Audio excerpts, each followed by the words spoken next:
If I could go back, I'd tell my younger self, just because something is expensive doesn't mean it's valuable. I paid too much for a degree, obsessed with my GPA, and thought saving every penny would make me financially secure. But here's the truth. A degree doesn't guarantee success. A perfect GPA won't open every door, and saving alone won't build wealth. However, the right skills, smart investments, and strategic career moves will. I spent most of my 20s chasing the right path, but only to realize I was running in the wrong direction. Let me save you time, money, and regret today. Lesson 1.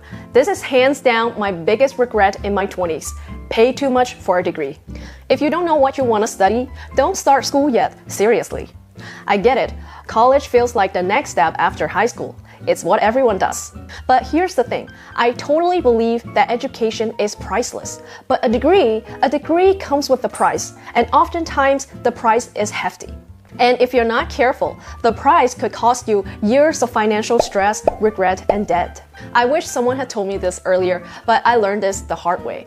It took me 8 years to finish my bachelor's and master's degree, and I made so many mistakes along the way. I first came to the US for a big-name school without much real idea of what I wanted to study. I bounced from business to geology, which I hated, to chemistry. I was a fortunate brat though, that my parents covered my expenses for a time until they couldn't. Their business struggled, and I burned through everything they had saved for me in just 2.5 years. So I had to move back home and work for a year and a half to figure things out. But I was determined, and I promised myself that I would come back and finish what I started. When I finally returned, I picked an affordable, no-name school in Minnesota. This time, I worked the maximum 20 hours allowed for international students, and applied for every department scholarship I could find.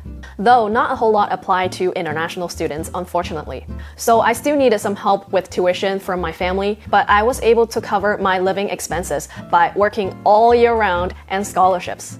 And somehow I made it through. But here's what still makes me angry about myself. After all the stress, sacrifice, and debt, none of the jobs I've ever had since graduating cared about the name of my school, whether I had a master's degree. None of them asked about my GPA or minor. Just literally no one cared. We are told that a prestigious university, a perfect GPA, will open all the doors. But in reality, what really matters are the skills, experiences, and the connections you have. So before you take on a huge financial burden just because it's the right thing to do or everyone's doing it, let's talk about what you should be doing instead. This might sound unconventional, but do not take on big loans just because that's what everyone else is doing. Getting a loan is easy. Paying it off, that's what traps people in for decades. If you're unsure about what to study or whether school is right for you, take a step back. Work for a year, travel, volunteer, ask around. Figure what excites you first before even committing years of school and debt. I highly recommend this book, Designing Your Life. It teaches you how to be a life designer and how to get unstuck. It has many exercises to help you understand yourself and design the life you want. Okay, if you do decide that college is the path you want to take, then let's talk about how to do it without breaking the bank. Here comes to step 2, minimize tuition costs. Your biggest expense in college is tuition, but here are some ways to reduce it. Start at community college and then transfer to a 4-year school. You get the same degree for a fraction of the cost. Take college-level classes in high school. Free credits means less tuition later. Apply for every scholarships and grants you can find. Take the free money like your life depends on it. My friend got a full ride to a top school in the US, and I'll link his story here. Consider technical or trade schools. Electricians, mechanics, and solar panel installers can easily out-earn many 4-year degree holders. Okay, I can't list all the possible ways to reduce tuition here, alright? So be creative, search online, consult people who have done it. Think about this. Would you rather graduate debt-free from a lesser-known school or spend 20 years paying off a prestigious degree that doesn't guarantee a high-paying job? Next step, cut other expenses. Beyond tuition, there are so many ways to avoid unnecessary spendings. Live off campus if it's cheaper. Cook your own meal instead of buying expensive meal plans or eating out all the time. It saves money, keeps you healthier, 2 birds in 1 stone. Become an RA. Free housing in exchange for working for the residential office. Rent textbooks or use the library. Paying $300 full price for a book you use only for 4 months? No thanks. And seriously, why is everything at a school convenience store 3 times the price? Do yourself a favor and shop at the local Walmart instead. These little savings add up. The less you spend now, the more freedom you'll have later. Look, you don't need to have everything figured out right away. I sure didn't, and even now, I'm still figuring things out. But what I do know is that the financial choices you make in your early 20s will shape the rest of your life. I'm sure you want a future where you have choices, not just obligations. So take your time, weigh your options, and make informed financial decisions. Because trust me, the future you will thank you. If you're still enjoying this video, please consider like and subscribe to encourage more content like this in the future. Alright, moving on to the next lesson. Focused too much on school and degree. I used to think that being a good student meant getting the perfect scores and nothing else mattered. But that mindset held me back more than it helped me. Looking back, that was a complete waste of time and money.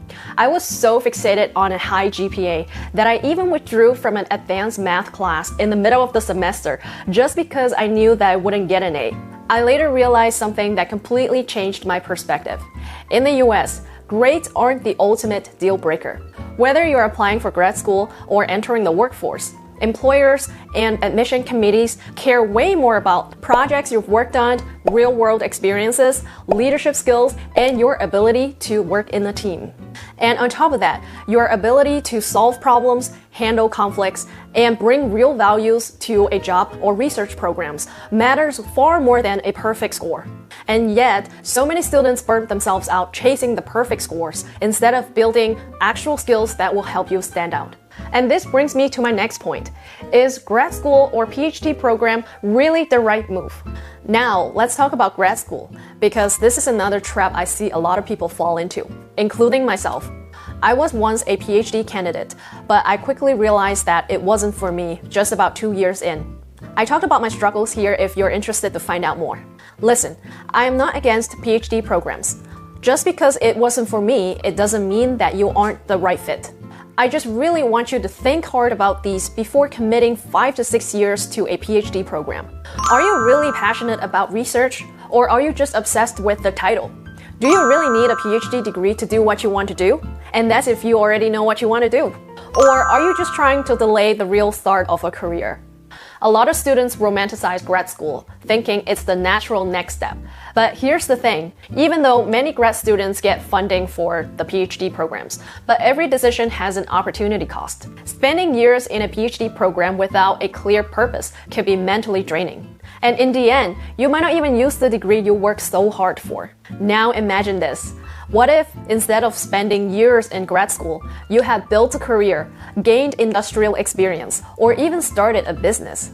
Would that have been a better investment of your time? Because the title might look good on paper, but if it doesn't serve your long-term goals, is it really worth it? At the end of the day, making smarter decisions about your education and career is far more important than chasing achievements that might not even matter in the long run. So instead of blindly following what seems to be the right path, take a step back and ask yourself, what actually matters to you? Because the sooner you figure that out, the sooner you can start making decisions that lead to a future that you actually want. Alright, moving forward to the next topic, career. There are 2 career lessons that completely change the way I see work. The first, soft skills will take you further than technical skills ever will. We are taught that expertise is everything. Get the degree, learn the skills, and master the job. But here's the truth. Technical skills may get you in the door, but soft skills determine how far you will go. And the second lesson I learned, you don't have to stick with one career for life. If you ever felt stuck or wonder if there's more to life than work, then this one is for you. I'll be honest with you, I'm still working on my own soft skills. Some people are naturally charismatic, but the good news is soft skills can be learned. And I've noticed 3 key ones that consistently get people promoted. First, they build strong relationship with almost everyone in the workspace. Second, they spot problems and take the initiative to solve them. Third, they are not afraid to showcase their achievement and ask for promotions. A former coworker of mine is the perfect example for this. He was hired as a junior tech, despite having some years of experience. Instead of quietly waiting for recognition, he regularly checked in with the manager. asking what he needed to do to get promoted. He followed through, and in 6 months, he was promoted to be a senior tech, while others who have been there for close to 2 years still stay at the same role. When no one wanted to take on a difficult, time-consuming project, he stepped up. He streamlined the workflow, making it easy for everyone. A year later, multiple people competed for the dream morning shift. He got it. And in under 2 years, he became the lab supervisor, the fastest promotion in this lab's history I've ever seen. But why? Not because of his technical skills. He already had those. He advanced because of his initiative, problem-solving skills, and relationship building. If you want a practical guide to building charisma and influence, I highly recommend How to Win Friends and Influence People.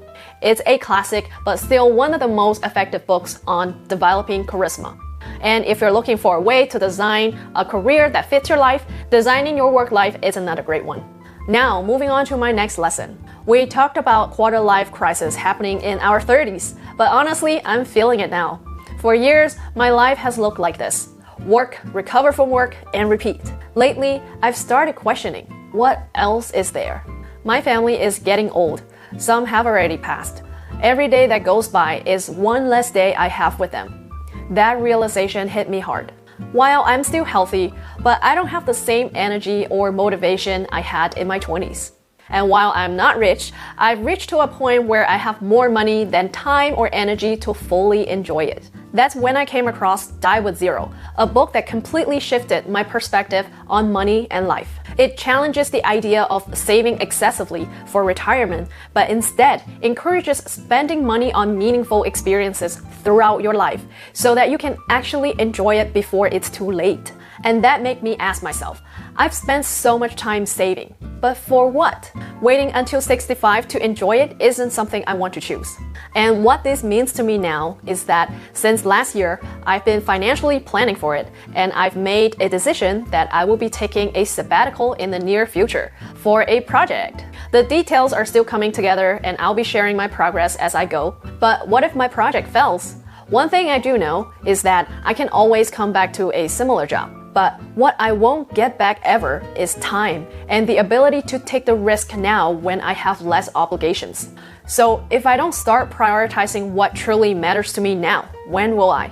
At the end of the day, work is just one part of your life, but it shouldn't be your whole life. Soft skills will open doors for you, but the real key is knowing when to walk away from a door that no longer fits. So ask yourself, are you working towards a future that you really want? Or are you just following a path because that's what you're supposed to do? Because the best career move is the one that gives you the life you truly want. Alright, moving on to my next costly mistake in my 20s, lacking financial literacy. Live below your means, be frugal, save as much as you can, go to a good school, get good grades, work and delay enjoyment until you retire at 65 and you'll live happily ever after. If your parents are anything like mine, this may sound far too familiar. Honestly, it's so ridiculous to imagine if I were to live that kind of life today. Growing up, the only financial lesson I learned was to be frugal, save money, and delay enjoying life experiences. But looking back, I wish someone had taught me more. Understand how money works, how to manage it, grow it, and use it wisely. The truth is that our parents are often our first financial models, but not everyone gets the advantage of parents who truly understand money. Many pass down the same financial habits they were taught, whether they're good or bad. And while saving is important, it's only one piece of the puzzle. So in my late 20s, I went all in on financial literacy, devouring books, YouTube videos, and podcasts. And I wanted everything to fall into place overnight because I was under the pressure of significantly falling behind. But later, I realized that building a financial system that truly works for you takes time, practice, and plenty of trial and error. Yet, too many people don't start thinking seriously about money until they enter the workforce. The truth is, financial literacy isn't something you magically figure out once you get a paycheck. It's a skill that should be developed as early as possible. But if you didn't start learning and investing 10 or 20 years ago, the second best time to start is today. Here are 3 books that completely changed the way I think about money, and they can help you take action today. The first one, I Will Teach You to Be Rich. This book is a straightforward guide to managing money without extreme frugality. It teaches you how to automate your finances, invest wisely, and build wealth while still enjoying life. The second one, Broke Millennial Takes on Investing. If investing feels intimidating, this book breaks it down in a way that makes sense. It uses extremely simple language to explain technical jargons about stocks, bonds, retirement accounts, and risk management, so you can start building wealth with confidence, even with limited money and experience. Another book I love, The $100 Startup. This book shows you how to turn skills and passions into income with minimal investment. It's packed with real-life examples of people who built profitable businesses. You don't need a fortune to start making money on your own terms. The first 2 books helped you build a financial system where your money works hard for you, even when you don't have a lot to start with. The last book teaches you how to increase your income by leveraging your skills or developing new ones. Inflating and diversifying your income while living below your means is truly the magical way to build wealth. To me now, financial freedom isn't about how much I make or save.